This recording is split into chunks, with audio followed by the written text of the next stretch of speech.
आज मी तुम्हाला आहे ना शेवग्याच्या शेंगा, त्या पण मसाल्यातल्या शेवग्याच्या शेंगा दाखवणार आहे. त्याच्याकरता आहे ना याच्यात थोडंसं तेल टाकून घेतलं, थोडंसं मीठ टाकायचं. आपल्याला ते शेंगा आहे ना अगोदर उकडायला टाकायचे आहे. एकदम थोडंसं मीठ टाकलं आणि हे बघा आता मस्त अशा स्वच्छ धुवून आणि उकडायला टाकणार आहे. उकडायला टाकायच्या म्हणजे कशा त्या फक्त एकदम थोडंसं पाणी टाकायचं त्याच्यामध्ये, ते शिजतील अशा वाफेवर. काही हे बघा थोडंसं पाणी टाकते मी, एकदम थोडंसं तांब्यातून फक्त एवढंच पाणी टाकलेलं आहे मी. हे बघा आता शेंगा शिजून झाल्या का मग तुम्हाला मसाला कसा काढलेला आहे तो दाखवते आणि याची शेंगांची रेसिपी दाखवते. हे बघा आता मी गॅस कमी करून टाकला आणि मंद गॅसवर आपल्याला त्या शिजवायचे आहे. आपले शेंगा आता तेवढ्याच पाण्यात उकडून गेलेले आहे. तेवढ्याच पाण्यात खूप छान उकडले आहे, एकदम नरम झालेले. आता हा गॅस आपण बंद करून टाकू आणि आता मी मसाला काढून घेतलेला आहे. त्या पिवळ्या मसाल्यातल्या करायच्या ना आपल्याला. हे बघा 7-8 हिरव्या मिरच्या घेतल्या, थोडं खोबरं घेतलं, 10-12 आलेला लसणाच्या पाकळ्या घेतल्या, आलं घेतलं, थोडीशी तीळ घेतली, थोडे धने, दगडफूल आणि ही मोठी विलायची ती पण अर्धीच घेतली बरं का त्याच्यातली, आणि एक छोटासा कांदा कापून घेतला आणि छोटं टमाटर कापून घेतलं.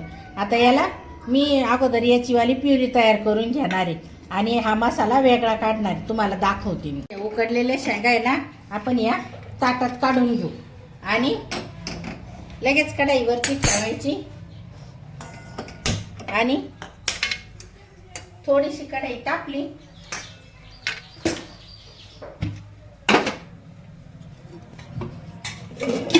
हे बघा कढई तापली.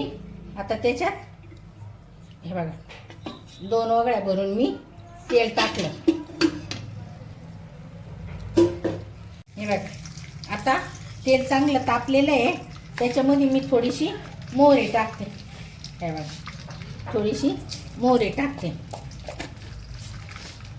मोहरी आपली छान तडतडली का त्याच्यात लगेच थोडेसे जिरे टाकायचे. हे बघा जिरे टाकले आणि हे बघा कढीपत्ता आहे स्वच्छ धुवून घेतलेला आहे मी, तो कढीपत्त्याचे हे बघा पानं टाकायचे थोडंसं लांब.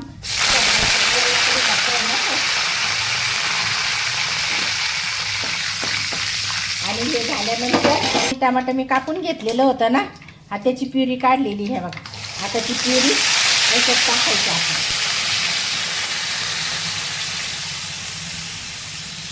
हे बघा याच्यात टाकून घेतली.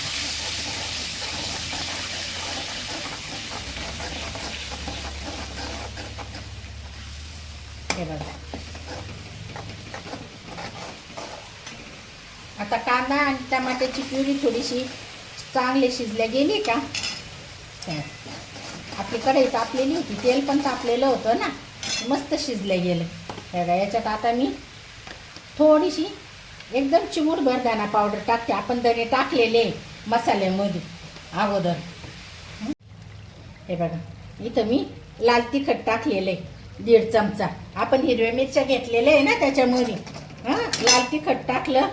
हे बघा 1 चम्मच हळद टाकली, छोटा चम्मच भरून हळद टाकली आणि हा थोडासा गरम मसाला. हे बघा असा हा गरम मसाला टाकला. आता याला आहे ना चांगलं परतून घ्यायचं. हे बघा असं छानपैकी एकदम मस्त परतून घ्यायचं. त्याला मसाले सगळे भाजले गेले पाहिजे. तो मसाला भाजला गेला आहे चांगला. आता त्याच्यामध्ये हे बघा आपण हा वाटण काढून घेतलेलं आहे ना, ते वाटण टाकून द्यायचे.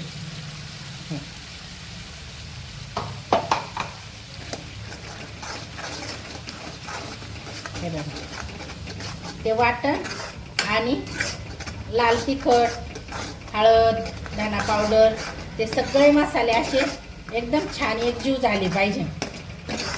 आपण आहे ना दरवेळेस काय करतो, सांबरमध्ये खातो शेवग्याच्या शेंगा, नाही तर मुगाच्या डाळीत करून खातो, नाहीतर मग काळ्या भाजीत पण खातात ना कोणी कोणी. तर त्या शेवग्याच्या शेंगा काळ्या पण आहे ना आमच्या घरामध्ये अशा मसाल्यातल्या केल्या का त्या खूप आवडतात. म्हणून मी म्हटलं चला आता आपली रेसिपी पण दाखवून होईल आणि शेंगाची भाजी पण करून होईल, म्हणून साठी ही रेसिपी दाखवली. तुम्ही पण अशा शेंगा एकदा करून बघा, तुम्हाला खूप आवडतील. कारण दरवेळेसच आपण वेगवेगळं ते काही सांबारमध्येच खातो ना, तसं वेगवेगळ्या पद्धतीने पण करून पाहिलं ना शेवग्याच्या शेंगा खूप छान लागतात. हे बघा हा मसाला पण आता आपला शिजला आहे. बघा हे बघा मसाल्याने तेल सोडायला लागला आहे ना. हे बघा मसाला पण खूप छान शिजला आहे. आता मी त्याच्यामध्ये आहे ना मीठ टाकून घेते. मसाल्यात मीठ टाकून घेतलं ना त्याची चव आणखी वाढते. आपण काय करतो सगळी भाजी पूर्ण पाणी बिनी टाकून झाल्यावर टाकतो ना मीठ कधी कधी, तर त्याच्यापेक्षा आहे ना जर कधी मसाल्यातच मीठ टाकलं ना तर त्याची खूप छान चव लागते. आता हा मसाला खूप छान शिजला आहे. त्याच्यामध्ये मी हे बघा या शेवग्याच्या शेंगा टाकून देते. त्या उकडलेल्या आहे ना अगोदरच. आता ह्या त्याच्यातच टाकून देते. हे बघा त्याच्यात अशा खूप छान अशा मस्तपैकी परतून घ्यायचं. हे शेंगा हे बघा आपल्या शेंगा छान परतून झाल्या का त्याच्यात लगेच थोडंसं पाणी टाकायचं. तेच आपलं मसाल्यातलं राहतच ना, मसाल्याच्या भांड्याचं राहतच ना पाणी, तेवढं पाणी टाकून द्यायचं. हे बघा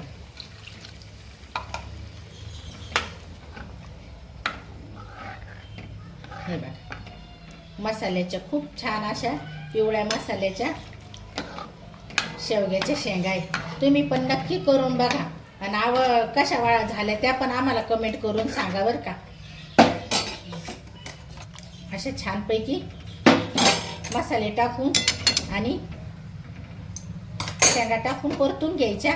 आणि याच्यात आहे ना अजून एक काम राहिला आपल्याला लिंबू पिळायचा आहे. असा अर्धासा लिंबू घेतला मी आणि तो त्याच्यात पिळून घेतला. हे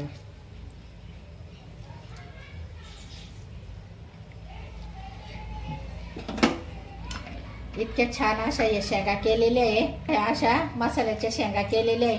तुम्ही पण नक्की करून बघा आणि कशा झाल्या त्या आम्हाला कमेंटमध्ये नक्की सांगा.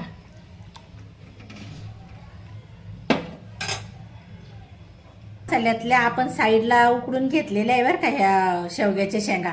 तर ही रेसिपी तुम्हाला कशी वाटली? दरवेळेस डाळीत आणि सांबारमध्ये खातो, एक वेळेस अशी पण करून बघा आणि तुम्हाला कशी वाटली ही रेसिपी आम्हाला नक्की सांगा. आणि व्हिडिओ आवडला असेल तर व्हिडिओला लाईक करा, शेअर करा आणि प्यारी लक्ष्मी अँड फॅमिली या यूट्यूब चॅनलला आमच्या सबस्क्राईब करा. धन्यवाद.